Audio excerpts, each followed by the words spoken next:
नमो खण्डमण्डलाकारं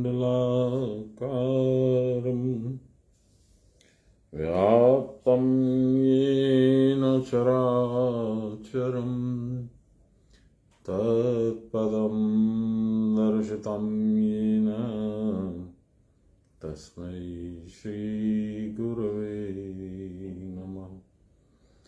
गुरुर्ब्रह्मा गुरुर्विष्णु गुरुर्देवो महेश्वर गुरुर्साक्षात् परब्रह्म तस्मै श्रीगुरवे नमः। नमो ब्रह्मण्यदेवाय गोब्राह्मणहिताय च जगद्विताय श्रीकृष्णाय गोविन्दाय नमो नमः। मूकं करोति वाचालं पंगुं लंघयते गिरिं यत्कृपातमहं वन्दे परमानन्दमाधवं। नमो श्री ब्रह्म विद्यां योगशास्त्रे नमः। श्री गुरुचरण कमलेभ्यो नमः। श्री कृष्णाय नमः। आज 14वें अध्याय का गुणत्रय विभाग योग का तीसरा श्लोक हम लोग पढ़ेंगे। इस श्लोक में विस्तार से परात्पर गुरुदेव श्री भूपेन्द्र नाथ सान्याल महाशय ने सृष्टि क्रम को बहुत विस्तार से बतलाया है। ये श्लोक काफी लंबा है, माने इसकी व्याख्या काफी लंबी है और मुझे तो बहुत विस्मित कर देने वाली भी लगती। तो हम लोग बिना देरी किए उसी पे स्टार्ट करें। पिछला जो अध्याय था 13वां, वो था क्षेत्र क्षेत्रज्ञ विभाग योग या प्रकृति पुरुष विभाग योग या ज्ञान और ज्ञेय विभाग योग। ये है गुण त्रय विभाग योग। प्रकृति को हम लोगों ने पिछले अध्याय में समझा। इस अध्याय में प्रकृति के जो 3 यंत्र हैं, सतोगुण रजोगुण तमोगुण, उनको विस्तार से हम लोग समझ रहे हैं।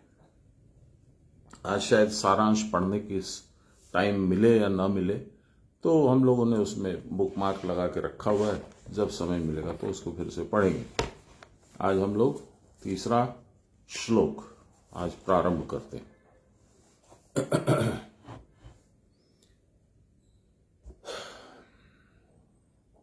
चतुर्दश अध्याय 3 श्लोक। यम मम योनिर्महद ब्रह्म तस्मिन् गर्भं ददाम्यहं संभव सर्वभूतानां ततो भवति भारत। मूल श्लोक मैंने कल पाठ किया था। इसका अर्थ क्या है? हे भारत, मेरी प्रकृति को ही मेरा गर्भाधान स्थान समझो। वूब, गर्भ, उसमें मैं जगत बीज निक्षेप करता हूं। उससे सब भूतों की उत्पत्ति होती है। भगवान ने 2 लाइन में सृष्टि क्रम बता दिया। बाबा नहीं होते तो हम लोग को कुछ समझ में नहीं आता।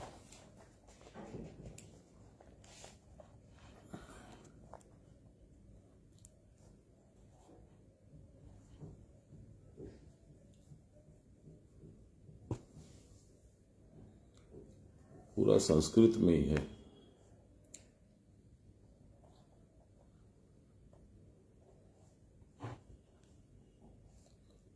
मेरी आत्मस्वरूपा, जहां से हिंदी है वहां से मैं स्टार्ट कर रहा हूं। मेरी आत्मस्वरूपा मदीया माया, मेरी ही माया, जो त्रिगुणात्मिका प्रकृति के नाम से निर्दिष्ट होती है, वह माया ही योनि अर्थात सब भूतों की उत्पत्ति का कारण है। अतएव यह प्रकृति सब प्रकार के कार्यों में प्रधान है तथा आत्मविकार स्वरूप सब कार्यों का भरण भी करती है। इसी कारण प्रकृति यहां महद और ब्रह्म, इन दो विशेषणों के द्वारा विशेषित हुई है।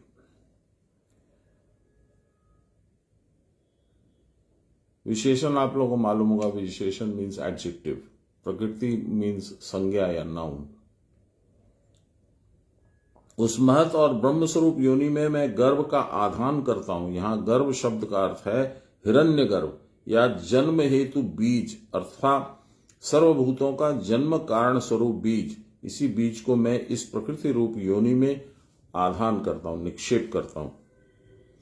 इसका तात्पर्य यह है कि क्षेत्र और क्षेत्रज्ञ, ये दो तरह की जो प्रकृतियां ईश्वर की अपनी शक्तियां हैं, उन द्विविध शक्तियों से युक्त पुरुष ही ईश्वर है। अविद्या, काम और कर्म रूप अपनी उपाधि के वश स्वरूप ग्रहण करने के लिए उद्यत जीवों को यह ईश्वर क्षेत्र के साथ संयोजित करता है, अर्थात भूतों को उनके अपने अपने प्राक्तन कर्मों के अनुसार क्षेत्र के साथ संयोजित करता है। इसका मतलब है अपने अपने कर्मों के अनुसार उनका पुनर्जन्म होता है। कोई नीच योनि में होता है, कुत्ता, बिल्ली, सांप, छिपकली, मेंढक, मछली, और कोई उच्च योनि में होता है, ब्राह्मण कुल में होता है, क्षत्रिय कुल में होता है, मनुष्य। इस प्रकार का संयोजन ही गर्भ का आधान है। इस गर्भाधान का फल होता है सब प्रकार के भूतों का संभव, अर्थात उत्पत्ति। इन सब भूतों की उत्पत्ति हिरण्य गर्भ की उत्पत्ति के बाद होती है। शांकर भाष्य और उसका अनुवाद। हम लोग जो बचपन से हवन करते आ रहे हैं, उसमें एक ऋग्वेद का श्लोक है इसी को बताते हुए, और मुझे याद भी है। पूरा सा उसका अर्थ मुझे नहीं मालूम है, शायद मैं वही ढूंढ रहा था कि वही है क्या यहां लिखा हुआ।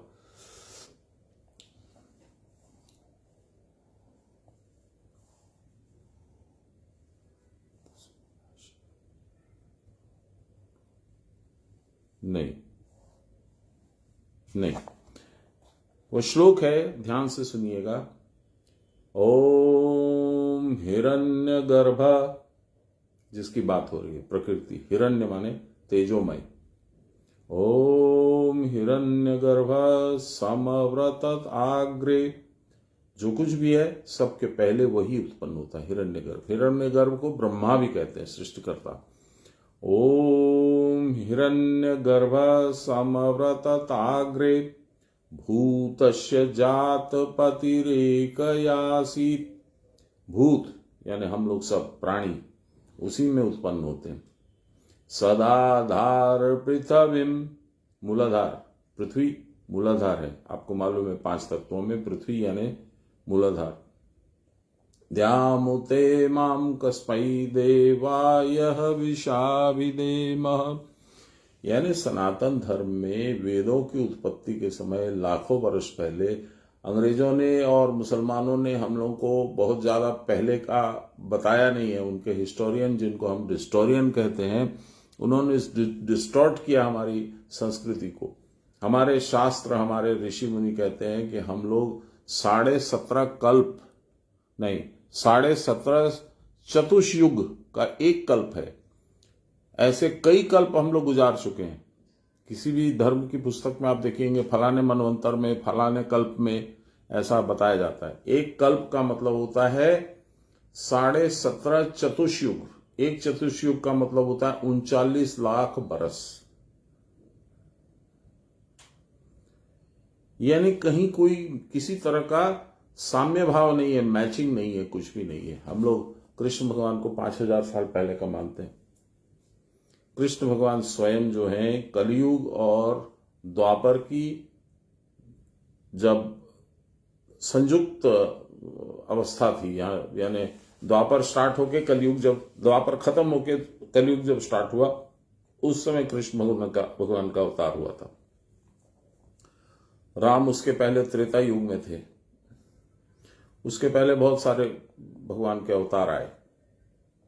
इसलिए मुझे अभी भी कुछ समझ में नहीं आ रहा है कि जो ये डिस्टोरियंस हैं ये गलत सलत क्यों बोलते हैं।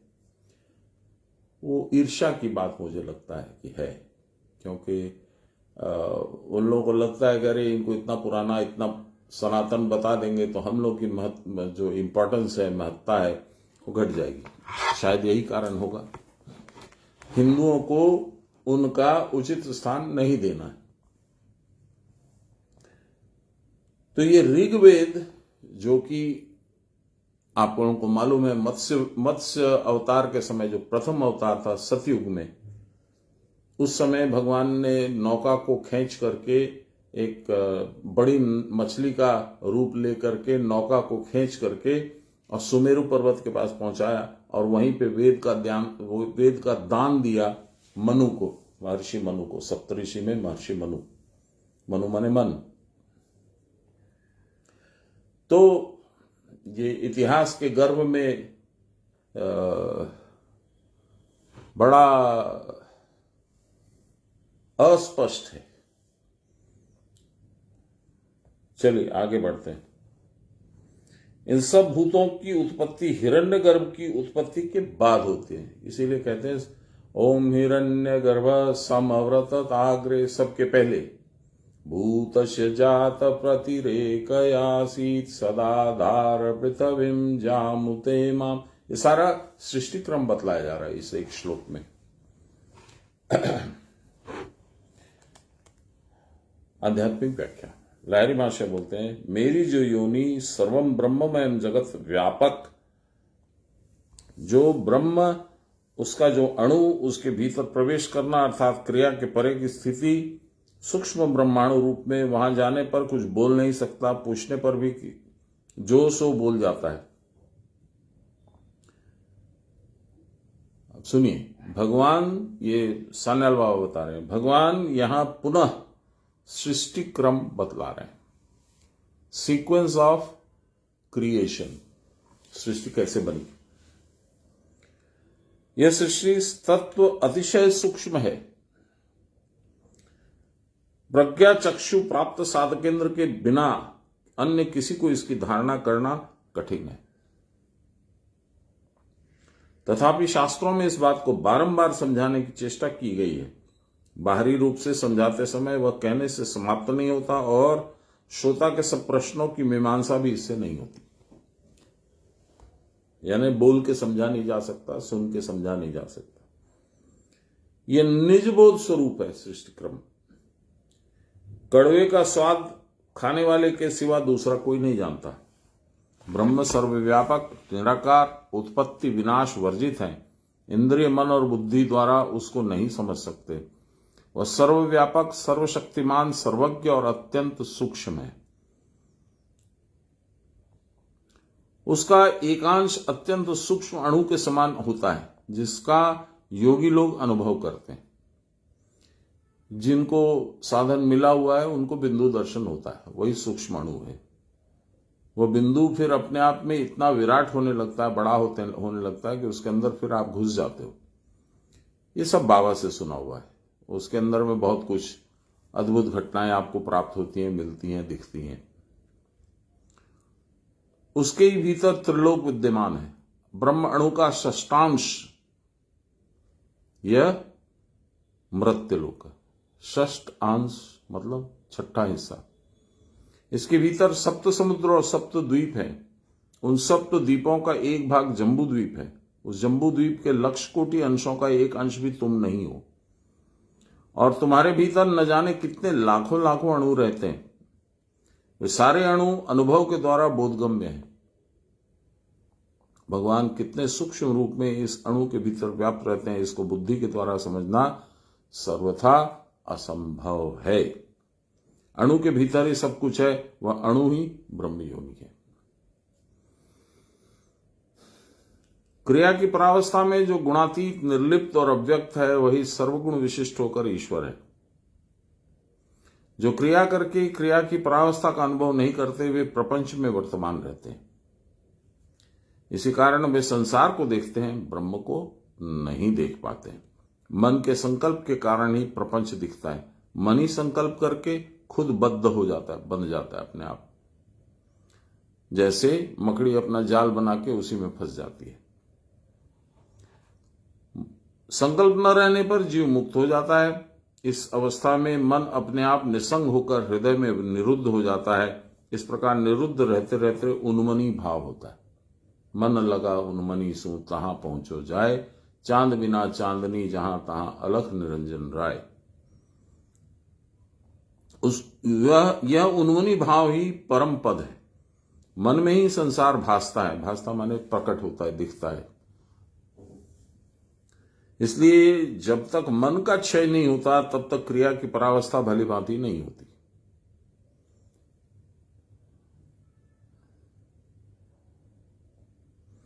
होने पर भी अधिक देर तक नहीं टिकती है, क्योंकि मन उसको भंग कर देता है।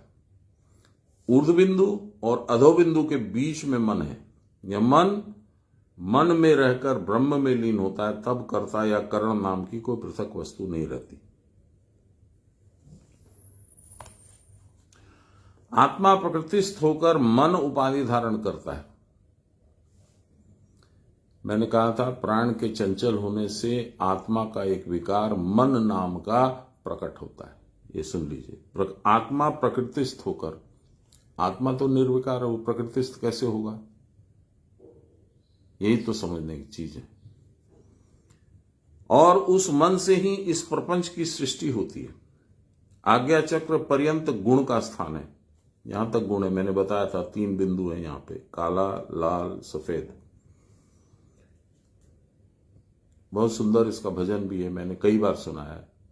थारा रंग महल में अजब शहर में, शरीर को शहर बोला, अजब शहर में आजा रे हंसा भाई, निर्गुण राजा ने त्रिगुण सेज सजाई। आज्ञा चक्र ही ब्रह्म योनि है। आज्ञा चक्र के नीचे उतरना हो तो मन की संसाराभिमुखी गति है। यहां ही ऊर्ध्वमुखी त्रिकोण, संसार में ऊर्ध्वमुखी त्रिकोण है तथा अधोमुखी त्रिकोण का स्थान है। अधोमुखी त्रिकोण यहां है कुटस्थ में, मैंने बताया था ये भी।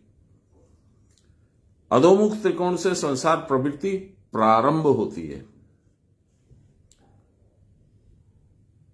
और ऊर्ध्वमुख त्रिकोण का ऊर्ध्वमुखी ब्रह्मलोक का पथ है, वहीं से ब्रह्मलोक का पथ स्टार्ट होता है। वहीं पे सुषुम्ना का मुख भी है। यहां स्थिति लाभ होने पर गुणातीत अवस्था प्राप्त होती है। यह आज्ञा चक्र योग माया का पुर है। इस पुर में जो रहता है वही पुरुष है, वही महेश्वर या उत्तम पुरुष है। उस महेश्वर के साथ आद्या शक्ति अविनाभाव संबंध में नित्य युक्त है। गुणातीत ब्रह्म का परशिव ही महेश्वर या पुरुषोत्तम का आदि है।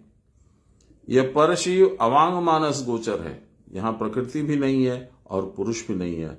पश्चात पुरुषोत्तम नारायण में यह शिव शक्ति संभाव में मिली हुई है।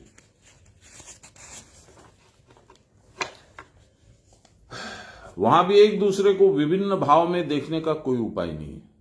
वही जो मैं बराबर 2-3 दिन से सुना रहा हूं, आमर राधा श्याम का सोने से जे छे मालूम, अर्धनारीश्वर रूप। पुरुष प्रकृति अभिन्न रूप में रहते हैं, तथापि यही उनका युगल रूप है। एक और सगुण है, दूसरी और निर्गुण है। यही महेश्वर या शिव शक्ति सम्मिलित अर्धनारीश्वर भाव है। शारदा तिलक में लिखा है, निर्गुण सगुणश्चैति शिवो ज्ञेय सनातन, निर्गुण प्रकृतेरन्य सगुण सकल स्मृत, सच्चिदानंद विभवात सकलात परमेश्वरात, आसीत शक्ति सततो नादो नादाद बिंदु समुद्भव। सच्चिदानंद परब्रह्म के सगुण निर्गुण भेद से 2 विभाव है।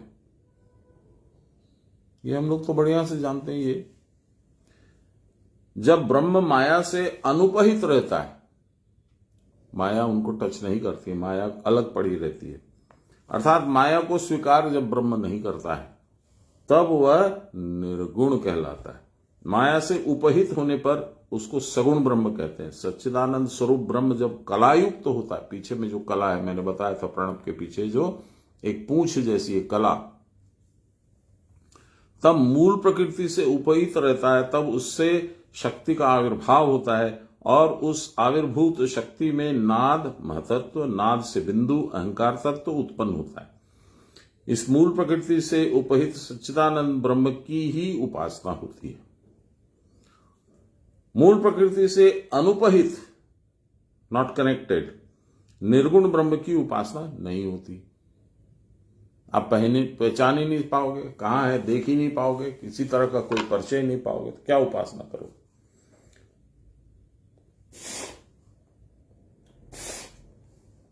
जीव के अदृष्ट के संयोग के अथवा किसी दैवी कारण से, जिसे कोई नहीं जानता, सच्चिदानंद ब्रह्म के तादात्म्य संबंध युक्त होने के क्षण में चैतन्य युक्त मूल प्रकृति से पहले शक्ति का आविर्भाव होता है। यह शक्ति ही आद्या शक्ति के नाम से प्रसिद्ध है। यह आद्या शक्ति मूल प्रकृति का रूप भेद मात्र है। यह भी सच्चिदानंद के साथ एकीभूत है और यहां भी गुण साम्यावस्था में वर्तमान है। अभी दो नहीं हुई है, सृष्टि स्थिति लय स्टार्ट नहीं हुआ है। आद्या शक्ति अभी खाली स्फुटित हुई है, निकली है। मूल प्रकृति में कोई विकृति नहीं है, परंतु काल के साहचर्य से जीव के अदृष्ट के हेतु इस आद्या शक्ति में गुणक्षोभ होता है, गुण आता है। कैसे आता है? तंत्र में लिखा है, सृष्टिश्चतुर्विद्या देवी प्रकृत्याम अनुवर्तते, अदृष्टा जायते सृष्टि प्रथमे तु वरानने। अदृष्ट से प्रवृत्ति जाती है, प्रकृति सृष्टि आती है। प्रथमे तु वरानने, पहले तू आती है मां आद्या शक्ति। विवर्त भावे संप्राप्ते मानसी सृष्टिरुच्यते, तृतीये विकृतिं प्राप्ते परिणामात्मिका तथा, आरंभ सृष्टिश्च ततुश्चतुर्थे योगिकी प्रिये, इदानीं शृणु देवेशी तत्त्वतञ्च विशेषतः, सृष्टिश्चतुर्विद्या देवी यथा पूर्व समासतः। मेरे तो पल्ले नहीं पड़ा, बाबा देखते हैं क्या इसका अनुवाद करते हैं। हे देवी, आद्या शक्ति को एड्रेस कर रहा है कोई ऋषि, कोई महामानव। प्रकृति से चार प्रकार की सृष्टि होती है, 4 टाइप्स ऑफ क्रिएशन। अदृष्टवश जीव समष्टि भोग काल उपस्थित होने पर जो सृष्टि होती है वह प्रथम सृष्टि है। इसका मतलब अदृष्टवश जो मैंने जैसा किया, भोग बनाया, अपना कर्म भोग करने के लिए जीव समष्टि, सारे जीव भोग काल उपस्थित होने पर अब अच्छे का अच्छा और बुरे का बुरा भोगना है। जो सृष्टि होती है वह प्रथम सृष्टि है, या अदृष्ट सृष्टि वह कहलाती है। मूल प्रकृति से शक्ति का आविर्भाव और गुण शो भी प्रथम सृष्टि है।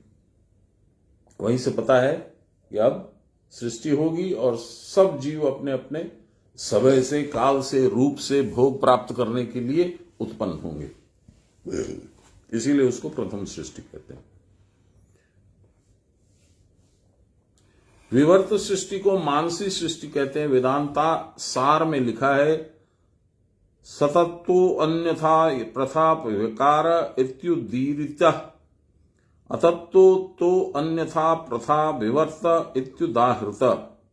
जहां एक वस्तु से दूसरी वस्तु उत्पन्न होते समय पूर्व वस्तु वस्तुतः रूपांतर को प्राप्त होती है, उसे विकार कहते हैं। जैसे दुग्ध का विकार दधी है, दही, और शब्द तन्मात्रादि का विकार है आकाश।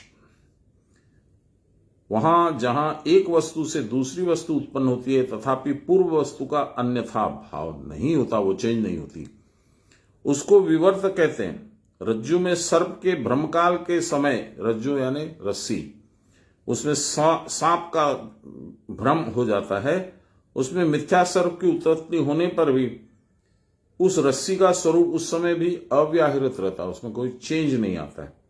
इसी को विवर्त कहते हैं। इस प्रकार प्रकृति में उपहित ब्रह्म से जो जगत की सृष्टि होती है उसमें अद्वितीय ब्रह्म का ब्रह्मत्व अव्याहृत रहता है, ब्रह्म में कोई चेंज नहीं होता है। संसार तो हो गया उत्पन्न, इतना बड़ा संसार ब्रह्मांड सब उत्पन्न हो गया, लेकिन ब्रह्म में कोई फर्क नहीं पड़ा।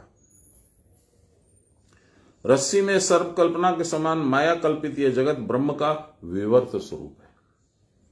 यही द्वितीय सृष्टि या मानसी सृष्टि के नाम से अभिहित होती है। यह सृष्ट पदार्थ जब विकृति को प्राप्त होते होते एक वस्तु को रूपांतरित करके अन्य वस्तु उत्पन्न करता है तब उसको तृतीय सृष्टि कहते हैं या परिणाम सृष्टि कहते हैं। महतत्व से अहंकार तत्व से एकादश इंद्रियां और पंच तन्मात्राएं तथा पंच तन्मात्राओं से पंचभूतों की उत्पत्ति ही तृतीय सृष्टि या परिणाम सृष्टि है। यह पंचीकृत परमाणु समूहों के पारस्परिक योग के द्वारा विभिन्न वस्तुओं की उत्पत्ति होती है, तब उसका चतुर्थ सृष्टि प्रारंभ सृष्टि या यौगिकी सृष्टि कहते हैं। आप समझे? फिर से पढ़ता हूं, ये थोड़ा तेज पड़ गया मैं। महतत्व से अहंकार, बुद्धि से अहंकार। जैसे ही अहंकार प्रकट हुआ उसने अपने अहंकार को तुष्ट करने के लिए एकादश इंद्रियां गठन की।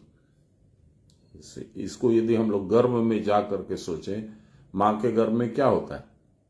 सबसे पहले मैं शब्द की उत्पत्ति होती है। वो बच्चा अब अलग एक जीव है। मां भी बोलते मेरा पेट में मेरा बच्चा। वो अब बड़ा होने के लिए उत्सुक है। वो क्या करता है? सबसे पहले मैं शब्द को वो प्रज्वलित करता है। उसके बाद वह सारी इंद्रियों के अणुओं को इकट्ठा करके सारी इंद्रियां बनाता है, शरीर बनाता है। फिर क्या होता है? एकादश इंद्रियां, पंच तन मात्राएं और पंच तन मात्राओं से पंचभूतों की उत्पत्ति ही तृतीय सृष्टि है। फिर वो भूमि रापो अनलो वायु खंग मनो बुद्धि रेव च अहंकार में भिन्ना प्रकृति रष्टधा, ये गीता का श्लोक है, उसके हिसाब से सृष्टि हो जाती है। अदृष्टवश यानी भाग्यवश जीव समष्टि का भोग काल उपस्थित होने पर जब आद्या शक्ति मूल प्रकृति में गुण क्षोभ होता है तो तत्काल पहले तमोगुण का आविर्भाव होता है।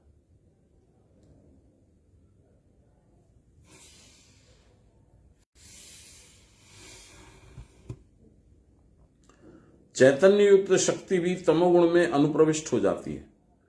यह तमोगुण महाकाल शब्द से अभिहित होता है। जब प्रलय काल उपस्थित होता है तब सत्वगुण रजोगुण में, रजोगुण तमोगुण में और लय को प्राप्त हो जाते हैं। यह तमोगुण भी प्रकृति में लय को प्राप्त होता है। यही है आद्या काली का महाकाल को प्रसव करके उसमें उपगत होना या विपरीत रति में प्रवृत्त होना। यही है आद्या शक्ति से आविर्भूत तमोगुण में आद्या शक्ति का अनुप्रवेश।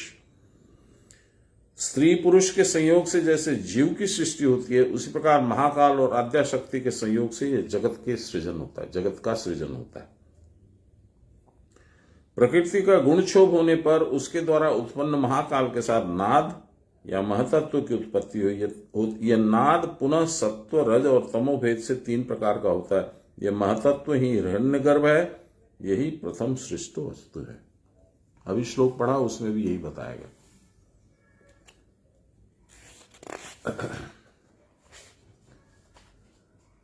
ये देखिए आ भी गया उसका अंश। हिरण्यगर्भ समव्रत आग्रे, पहले हिरण्यगर्भ हुआ, समव्रत आग्रे।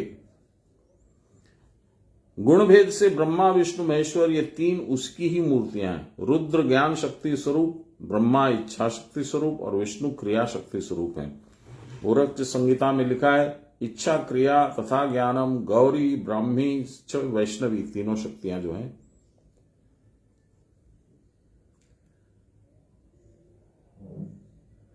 त्रिधा शक्ति स्थिता लोके तत्परम ज्योतिरो मिति। ज्ञान शक्ति, इच्छा शक्ति और क्रिया शक्ति गौरी, ब्राह्मी और वैष्णवी नाम से अभिहित है। इन्हीं 3 शक्तियों से सृष्टि, स्थिति और प्रलय हो रहा है। यही त्रिधा शक्ति रूप ज्योति ही प्रणव का प्रतिपाद्य है। क्रियासार में लिखा है बिंदु शिवात्मक तत्र बीजम शक्त्यात्मकम स्मृतम तयोर योगे भविन्नाद स्तेभ्यो जाता स्त्रिशक्तयः। बिंदु शिवात्मक, बीज शक्त्यात्मक और नाद शिव शिवात्मक है। इस बिंदु, बीज और नाद से त्रिशक्ति अर्थात ज्ञान, इच्छा और क्रिया शक्ति का उत्पन्न। फिर से पढ़ता हूं। बिंदु शिवात्मक, बीज शक्त्यात्मक और नाद शिव शक्त्यात्मक है। इस बिंदु, बीज और नाद से त्रिशक्ति अर्थात ज्ञान, इच्छा और क्रिया शक्ति उत्पन्न होती है। मूल प्रकृति के साथ सच्चिदानंद ब्रह्म का जैसे कोई भेद नहीं है, उसी प्रकार रुद्र, ब्रह्मा और विष्णु भी ज्ञान, इच्छा और क्रिया शक्ति के साथ तादात्म्य रूप में सम्मिलित हैं। अतएव शक्ति के साथ शक्तिमान का कोई भेद नहीं है। माया की संकुचित अवस्था में ही ब्रह्म भाव है, अतएव वह अगोचर है। यही तुर्यावस्था, कैवल्यावस्था और अवाच्य अवस्था है। यही महाकारण, देह, कैवल्य ज्ञान और विदेह रूप है। यही परापरा और निशब्द वाक है। यही अगोचरी, उन्मनी और ब्रह्म है। यही सूक्ष्म वेद और अगोचर है। यही हृदयाकाश, अगोचर, शून्य, सर्वशुद्धातीत है। यही ईश, अघोर और निराकार है। यह मसूर मात्र दीपकम और सो अहम ब्रह्म के द्वारा सूचित होती है।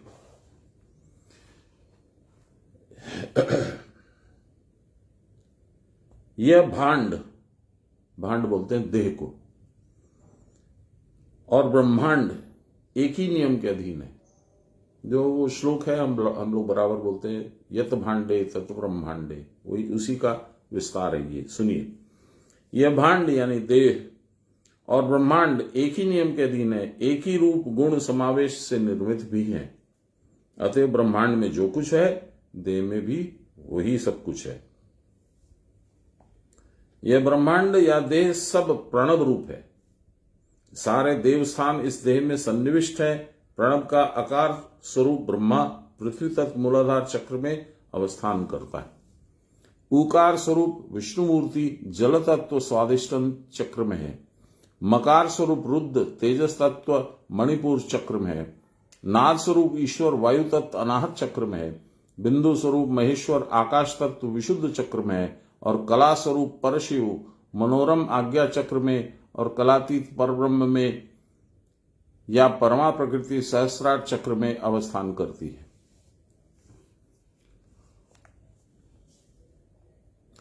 ये सप्त चक्र प्रणव के सप्तांग हैं और बहिर्दृष्टि में यही सप्त आमनाएं हैं। इन सप्त आमनाओं को जान लेने पर सब जानना समाप्त हो जाता है। प्रथम आमनाय में सृष्टि है। मूलाधार में कुलकुंडलिनी प्राण शक्ति द्वारा जगत की सृष्टि करती है। द्वितीय आमनाय में स्थिति है। लिंग मूल में स्थित रूप विष्णु है। तृतीय आमनाय में संहार है। नाभिदेश में रुद्र रूप। नाभि श्वास के प्रारंभ होने पर जीव की मृत्यु हो जाती है। चतुर्थ आमनाय में अनुग्रह है। भक्ति होने पर ही भजन होता है, उसमें ही अनाहत स्थित है। अनाहत शब्द ही ईश्वर कृपा है, तब हृदयस्थ ईश्वर की कृपा का अनुभव होता है। पंचम आमनाय में अनुभव है। विशुद्ध चक्र में कंठ में प्राण की स्थिति होते ही अनुभव पद प्राप्त होता है। षष्ठ आमनाय आज्ञा चक्र में निरनुभव है, यह अनुभवातीत अवस्था है। और सप्तम आमनाय है सहस्रार में परव्योम।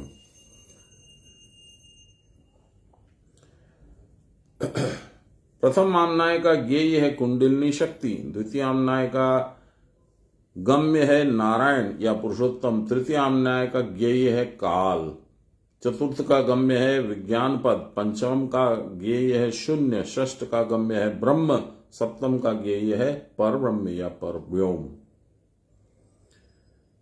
प्रथम आमनाय का साधन है कुलकुंडलिनी को जगाने के लिए मंत्र योग और हठ योग। द्वितीय आमनाय का साधन है भक्ति योग या लय योग।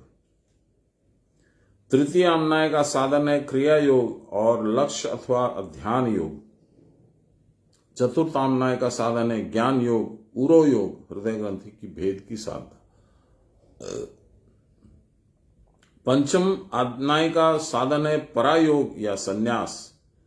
षष्ठ आमनाय का साधन है अनमनस्क योग और शांभवी योग। सप्तम आमनाय में सहज योग और मोक्ष साधन होता है।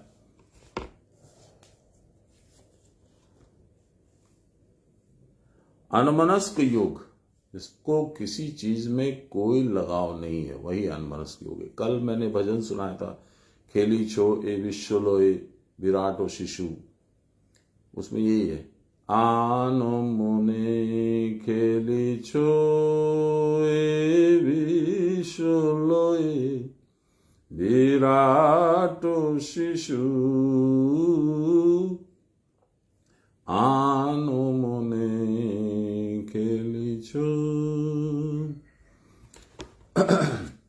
इसीलिए कहते हैं पंचम आमनाय का साधन है परायोग और संन्यास, षष्ठ आमनाय का आश्रय है अनमनस्क योग और शांभवी योग, सप्तम आमनाय में सहज योग और मोक्ष साधन होता है।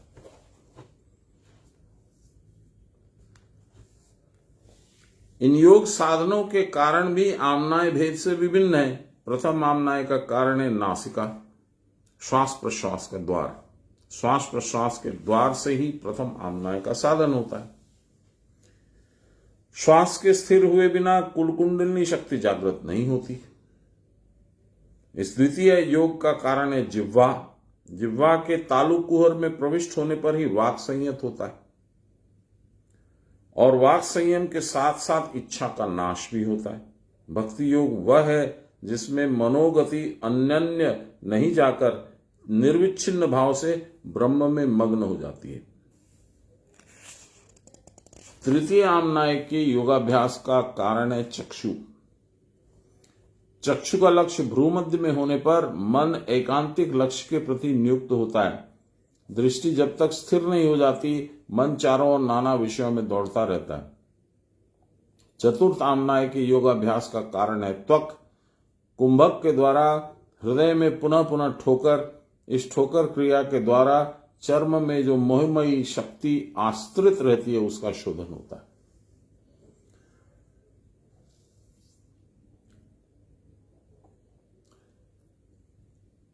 चर्म का आकर्षण सर्वापेक्षा मोहमय आकर्षण है। काम संकल्प का यही प्रधान स्थान है। इस स्थान की परिसमाप्ति में हृदय ग्रंथि भेद होकर दिव्य ज्ञान का संचार होता है। मुझे सटीक तो मालूम नहीं है, गुरु महाराज के मुख से तो नहीं सुना है। मैंने काली बाबू के मुख से, हम लोग के जो गुरु भाई हैं, सीनियर गुरु भाई काली बाबू, वो सान्याल ये अपने तिवारी बाबा के देह त्याग के समय वहीं उपस्थित थे, उन्हीं की सेवा में रहते थे। उन्होंने बोला कि जब समय आया कि अब मैं जाऊंगा, तब बाबा ने, उस समय लकवा मार गया था, उनको बोल नहीं पाते थे, तो उन्होंने इशारे से बोला काली को कि मुझे बैठा, मैं क्रिया करूंगा। तो उनको बैठा दिया गया। तो कहते हैं कि वो ठोकर क्रिया करके और करते करते उन्होंने प्राण त्याग किया। और उस समय जो है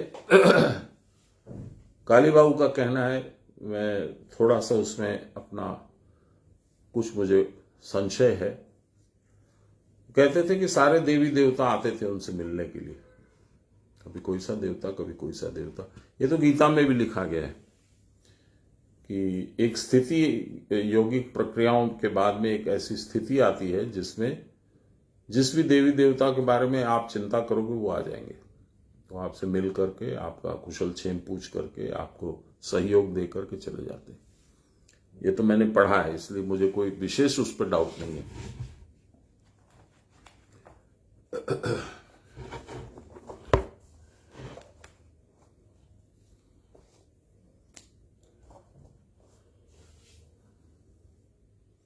पंचम आमनायस्थ योगाभ्यास का कारण है श्रोत्र। श्रोत्र के स्तब्ध होने पर मन अत्यंत अंतर्मुख होता है। शब्द ही हमको जगत के साथ विभिन्न संबंधों से युक्त कर देता है। शब्द का बंधन शुद्ध होने पर ही दृढ़ होता है, ये अंत तक रहता है। सब तत्वों के आकाश तत्व में मिल जाने पर एक अनिर्वचनीय शब्द श्रुति गोचर होता है, जिससे भव बंधन छूट जाता है। यही है भगवान नाम श्रवण, यही है ओंकार ध्वनि।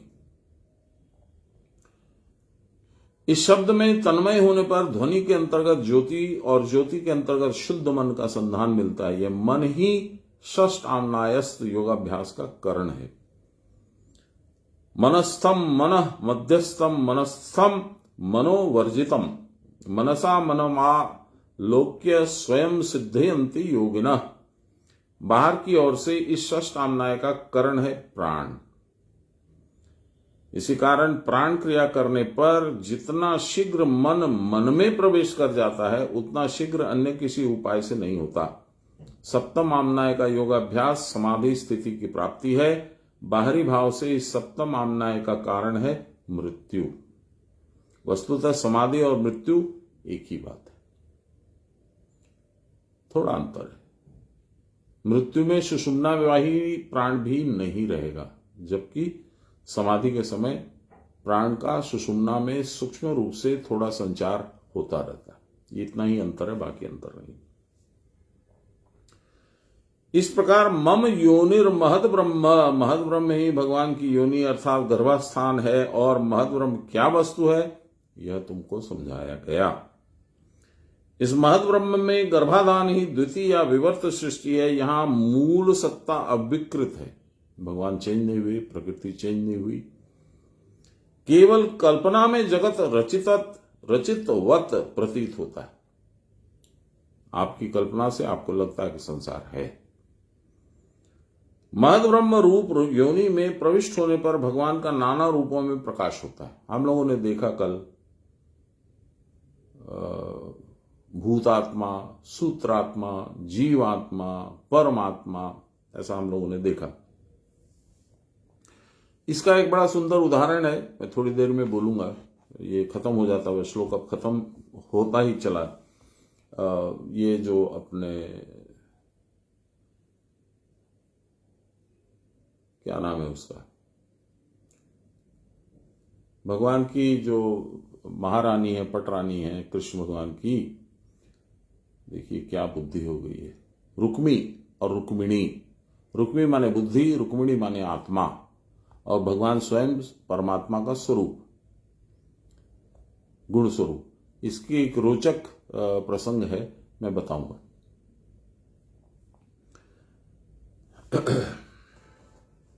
ये जो कहा ना कि महद ब्रह्म रूप योनि में प्रविष्ट होने पर भगवान का नाना रूपों में प्रकाश होता है, भगवान को देख पाते हैं, अलग अलग उनके रूप। महद ब्रह्म ब्रह्मा ही समष्टि मन है, इसमें ही अनुप्रविष्ट होकर ब्रह्म विश्व को उत्पन्न करता है। तेने ब्रह्म हृदय यह अधिक वये, उसने अपनी हृदय, अपनी इच्छा के प्रभाव से अधिक वय ब्रह्मा के चित्त में ब्रह्म स्वरूप ज्ञान, इसका विस्तार किया। ब्रह्मा ही सारे ब्रह्मांड का मन है। यही मन संकल्प का स्थान है। मन के बिना कुछ हो नहीं सकता। इसी से मानव ब्रह्म के मनस्वरूप ब्रह्मा या हिरण्यगर्भ उत्पन्न हुए। विश्व सृष्टि का संकल्प इस मन में ही वर्तमान रहता है। विद्धि माया मनोमयम, क्रिया की परावस्था में यह मन नहीं रहता। क्रिया की परावस्था में संकल्प के होते न होते सब कुछ हो जाता है। ऐसा जो ब्रह्म अणु है, जो अत्यंत सूक्ष्म है, उस सूक्ष्म अणु के भीतर ब्रह्म अनुप्रविष्ट है। फिर से सुनिएगा इसको। ऐसा जो ब्रह्म अणु है, जो अत्यंत सूक्ष्म है, उस सूक्ष्म अणु के भीतर ब्रह्म ही अनुप्रविष्ट है। यही उसका एकांश है, वन पार्ट। यही ब्रह्म योनि है। यहां निज संकल्प कुछ नहीं होता, परंतु अनिच्छा की इच्छा से इसी स्थान से समस्त विषयों का स्फुरण होता है। बिना संकल्प के वह जो बोलते हैं वो हो जाता है। यही ब्रह्म योनि है। यह ब्रह्म योनि ही भगवान की स्वशक्ति है। इसकी निजी कोई कामना या संकल्प नहीं है। ब्रह्म योनि का अपना निजी या कामना या संकल्प नहीं है, परंतु जीव के अदृष्टवश भाग्य, जब इस अनिच्छा की इच्छा रूप में संकल्प जागृत होता है, तब शक्ति क्रियावती होती है। यही उसका गर्भधारण। मैंने इस जन्म में जैसे कर्म किए हैं, अगला जन्म मेरा वैसा ही होगा। ये हम लोग पढ़ चुके हैं। अष्टम अध्याय में 5 और 6 श्लोक में भगवान ने बताया है। अपने कर्मों के अनुसार तुम्हारा जीवन होगा। 1, 2, अंत में जो तुम्हारा विचार होगा, चूंकि तुम उन्हीं के अंश हो, भगवान के ही अंश हो, इसलिए तुम्हारे में इतना पावर है कि जैसा तुमने कल्पना किया वैसी ही हो गया। यही अनिच्छा की इच्छा से तुमने अपना अगला जन्म निश्चित कर लिया। अपने पेट कुत्ते के बारे में सोचोगे तो उसी के आसपास कोई योनि में प्रकट हो जाओगे। भगवान के बारे में सोचोगे तो भगवान के किसी पार्षद के रूप में प्रकट हो जाओगे। और यदि अपने बेटा बेटी इस संसार के बारे में सोचोगे तो वापस मृत्यु लोक में आ जाओगे। ये 6 और 5वें श्लोक में अष्टम अध्याय में बहुत सुंदर तरीके से बताया गया। भगवान ने बहुत सुंदर तरीके से बोला है। यम यम भावे स्मरणवंता त्यजंतम कलेवरम, ये पहला श्लोक है। दूसरा है तस्मात् सर्वेषु कालेषु माम अनुस्मर युद्ध च। इसलिए हे अर्जुन, अभी से अभ्यास कर, सर्वेषु कालेषु, ऑल द टाइम मुझे ही स्मरण करने का, जिससे कि अंत समय में तू मुझे भूल न पाए।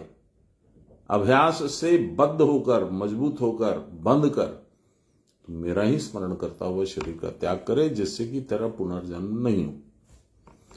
इसलिए कहा जाता है कि जीव का अदृष्ट है इसका हेतु।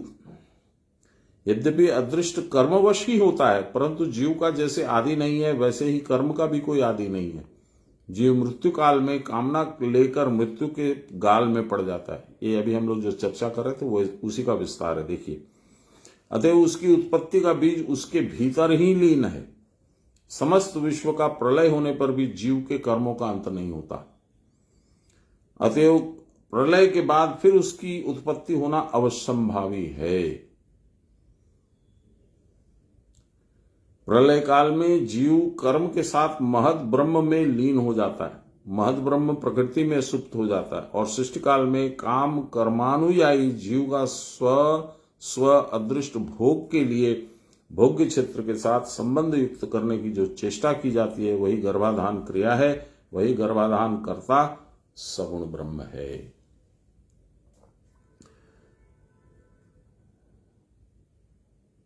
वो बड़ा सुंदर भजन है ना, अपने जगजीत जी ने गाया है। अपने कर्म की गति में क्या जानूं, मैं क्या जानूं बाबा रे। अपने कर्म की गति में क्या जानूं, मैं क्या जानूं बाबा रे। नर मरे कछु काम न आवे, पशु मरे 10 काम संवारे। नर मरे कछु काम न आवे, पशु मरे 10 काज संवारे। अपने कर्म की गति में क्या जानूं, मैं क्या जानूं बाबा रे। नर जब मरता है तो क्या होता है? हाड़ जले जैसे लकड़ी का छूला। लकड़ी को छीलता है ना बड़ा ही स्मूथ करने के लिए, उसके जो छोटी छोटी इसको क्या कहिएगा, छूला ही कहेंगे हम लोग, वैसे हड्डियां जलती है। मैंने देखा है, 100-150 लोगों को मैं घाट पहुंचा के आया हूं। हाड़ जले जैसे लकड़ी का छूला, केश जले जैसे घास का पूला। अपने कर्म की गति में क्या जानूं, मैं क्या जानूं बाबा रे। जब शांति से बैठे रहते हैं, किसी तरह का उद्वेग नहीं है, कोई तरह की चिंता नहीं है किसी तरह का, तो हम लोग इस बात को मानते हैं पर भूल जाते हैं। तब कबीरदास जी कहते हैं, कहे कबीर नर तब ही जागे, यम का दंड मुंड में लागे। जब यमराज आके डंडा बजाता है खुपड़ी में, चल बेटा टाइम हो गया, तेरे रिजर्वेशन है, ट्रेन खड़ी है, चल। मेरी भैंसा एक्सप्रेस रेडी है तेरे लिए, चल चल। अरे अरे मैं इतना जल्दी कैसे होगा, मेरे ये काम बाकी है। बोला कुछ नहीं, अगले जन्म करना, उसी को भोगने के लिए फिर हम लोग अगले जन्म में आते हैं। कहे कबीर नर तब ही जागे, यम का दंड मुंड में लागे, अपने कर्म की गति में क्या जानू, मैं क्या जानू बाबा रे। ये है मनुष्य का जीवन चक्र, यूं निकल जाती है टाइम। अभी सब मेरे स्कूल के, कॉलेज के जो मेरे सहपाठी सब थे, एक एक करके जा रहे हैं। कब मेरा बुलावा आ जाएगा कौन जानता है। कबीरदास जी ने इसके बारे में भी कहा है, जो आया है जाएगा, कह गए दास कबीर। कोई सिंहासन चढ़ चलिया, कोई बंध्या जंजीर। कोई राजा बन के मरता है, कोई कैदी बन के मरता है, जाना सबको है। तो हम लोग को तो गुरु महाराज मिल गए, बहुत कुछ उनसे सीखने को मिल गया। अब कितना मेहनत हम लोग करेंगे वो हम पे निर्भर करता है। तो इस सृष्टि के बाद अपंजीकृत परमाणु जीवों के अदृष्टवश पंजीकृत होकर स्थूल देह और अन्न आदि को उत्पन्न करते हैं। यही चतुर्थ सृष्टि या यौगिक सृष्टि अर्थात प्रथम ब्रह्मरूप क्रिया की परावस्था से तत्परावस्था में कुटस्थ ज्योति के भीतर बिंदु रूपा महाशक्ति का आविर्भाव होता है। फिर शुद्ध संकल्प का आविर्भाव होता है, जिसमें निज भोग इच्छा नहीं होती है। तथापि ब्रह्मांड बीज कारण सलिल के भीतर भासित होता है, जिसमें निज भोग इच्छा नहीं होती, तथापि ब्रह्मांड बीज कारण सलिल के भीतर भासित रहता है। फिर विविध वस्तुओं के विविध परमाणुओं का प्रकाश होता है। तत्पश्चात स्थूलतम पिंड भाव की सृष्टि होती है।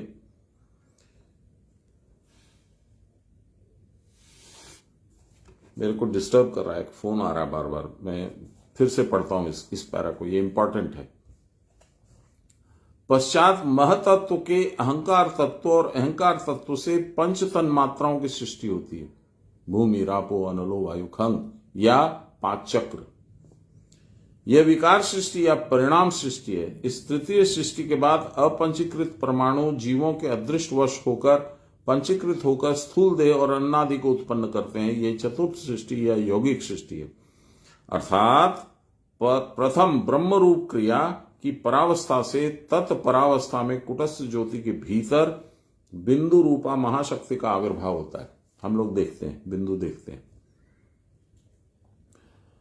उसके बाद शुद्ध संकल्प का आविर्भाव होता है, जिसमें निज भोग इच्छा नहीं होती। मुझे ये भोगना है, ये चाहिए, वो चाहिए, सुंदर स्त्री चाहिए, बहुत सारा पैसा चाहिए, फ्लैट चाहिए, गाड़ी चाहिए, घोड़ा चाहिए, प्लेन में उड़ना है, अमेरिका जाना है, इंग्लैंड जाना है, कुछ नहीं। निज भोग इच्छा नहीं होती। तथापि ब्रह्मांड बीज कारण शरीर के भीतर भासित रहता है।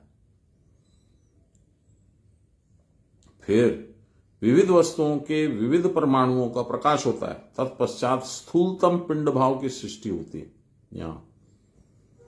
परंतु पिंड भाव ही हो या सूक्ष्म, सूक्ष्मतर स्थूलतम भाव हो, सभी ब्रह्ममय या ब्रह्म स्वरूप है। एक अद्वितीय ब्रह्म कैसे कोटि कोटि ब्रह्मांडों के रूप में परिणाम को प्राप्त होता है, यह विशाल विस्तृत ब्रह्मांड सब जीवों के साथ फिर कैसे अणु स्वरूप ब्रह्म में प्रवेश करता है और वह अणु कैसे अव्यक्त के भीतर विलीन होता है, यह बहुत ही रहस्य की बात है। इतना रहस्य तो हम लोग को समझाया, अभी कह रहे हैं और रहस्य की बात है। बाप रे। अगला श्लोक जो है, जो हम लोग अब कल पढ़ेंगे, मूल श्लोक पढ़ देता हूं। सर्वयोनिषु कौन्तेय मूर्तय संभवन्ति या तासाम ब्रह्म महद योनिर्नरहम बीज प्रदः पिता। हे कौन्तेय, सब योनियों में जो मूर्तियां उत्पन्न होती हैं, महद ब्रह्म उनकी मातृस्थानिया है, मैं बीजदाता पिता हूं। सब योनियों में शुकर, कुकर, मुर्गा, मुर्गी जो भी प्रकट होता है, वो अपनी अपनी माता की योनि से प्रकट होता है। वो मातृस्थान जो है वह कौन है? महद ब्रह्म, वही मातृस्थानीय है। और मैं ही उस बीज का आधान करता हूं उसमें। इसको डिटेल में हम लोग अब कल पढ़ेंगे। ये भी लंबा है, नहीं लंबा तो नहीं है, 1.5-2 पेज का है, जो भी है। तो आज वो सारांश तो पढ़ना नहीं हुआ, कोई बात नहीं, थोड़ा सा पढ़ें क्या, कोई फायदा नहीं है, हम लोग जब तक करेंगे तब तक टाइम ही हो जाएगी। हम लोग कहां तक पहुंच गए थे?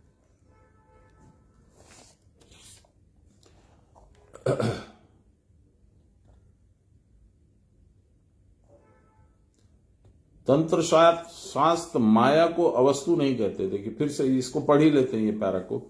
ये सत नहीं है, असत भी नहीं है, ये क्या है ठीक ठीक नहीं कह सकते। ये माया की बात हो रही है, प्रकृति की बात है। त्रिगुणात्मिका ज्ञान विरोधी भाव रूप यत्किंचिता है, इसको सत नहीं कह सकते, क्योंकि यह ज्ञान होने पर भी नहीं रहती।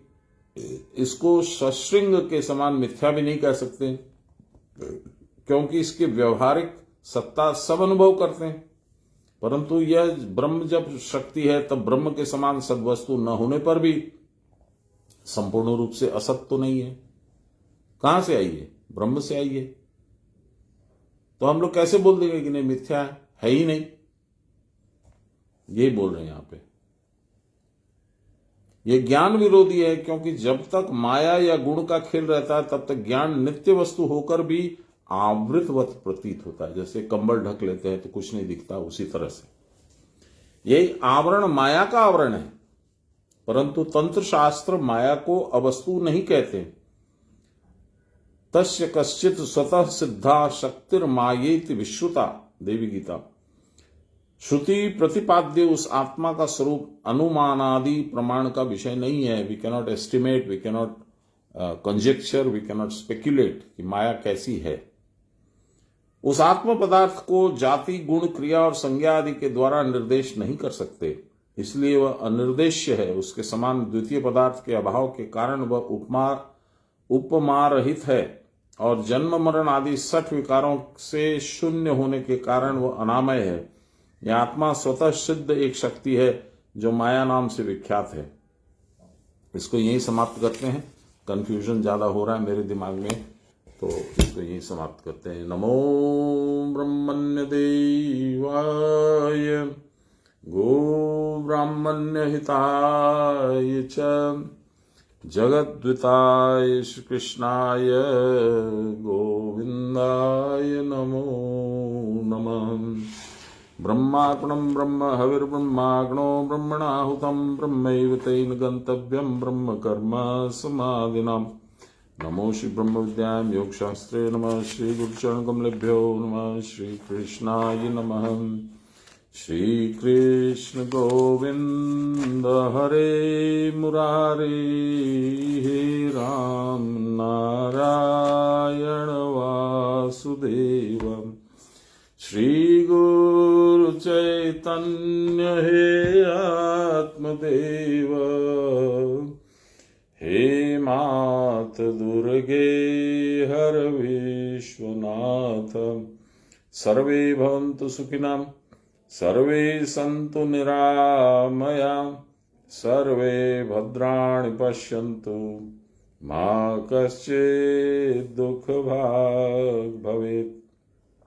असतो मा सद्गमय, तमसो मा ज्योतिर्गमय, मृत्योर्मामृतं गमय।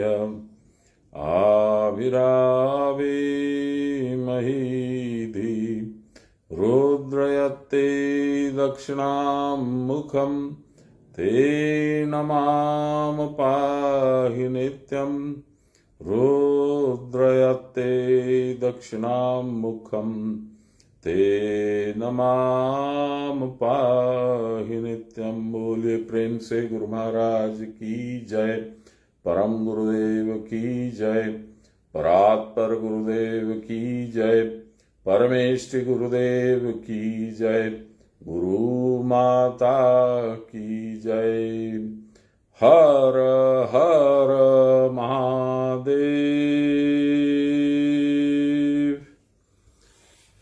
कल मिलते हैं। जय गुरु।